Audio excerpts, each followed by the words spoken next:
படிக்கின்ற இளைஞர்கள் பள்ளிக்கு செல்லும் காலத்தில் மதுக்கடையில் போய் நின்று கொண்டு மதுவை அருந்த வேண்டிய சூழலுக்கு தள்ளப்பட்டிருக்கிறது இன்றைக்கு இளைஞர்களுடைய சமூகம்.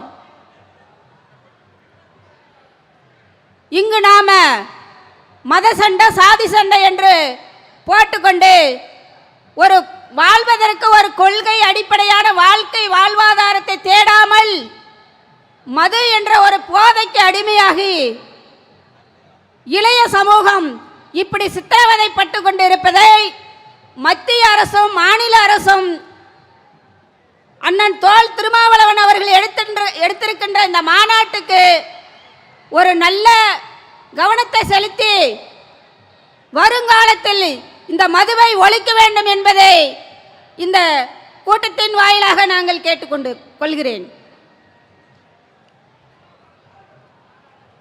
என் கணவர் காட்டில் இருந்தாலும் கூட ஒரு பீடி சிகரெட்டு மதுவுக்கு அடிமையாகாமல் இருந்ததால் தான் 36 வருஷம் காட்டிலே காவல்துறைக்கு கண்ணில் விரலை விட்டு ஆட்டிக் கொண்டிருந்தார்.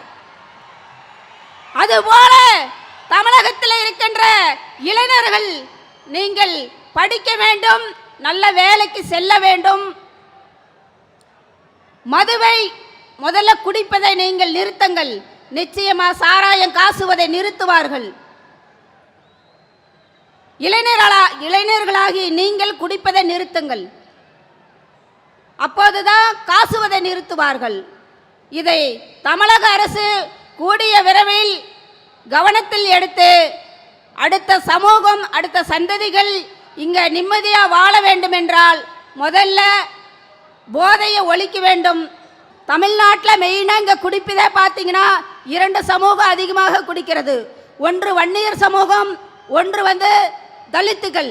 இந்த 2 சமூகம் தான் பெரும்பான்மையான மக்கள் இருக்கிறார்கள். இந்த 2 சமூகம் தான் குடிக்கு மிக மிக அதிகமாக போதைக்கு அடிமையாகி இந்த சமூகம் அழிந்து கொண்டு இருக்கிறது. மற்ற சமூகமும் அருந்துறாங்க, ஆனால் மற்ற சமூக மக்கள் பாப்புலேஷன் கம்மி என்பதால் அவர்கள் குடிப்பதும் கம்மியாக இருக்கிறது. நிச்சயமாக நீங்கள் எல்லாம் நன்கு திருந்த வேண்டும்.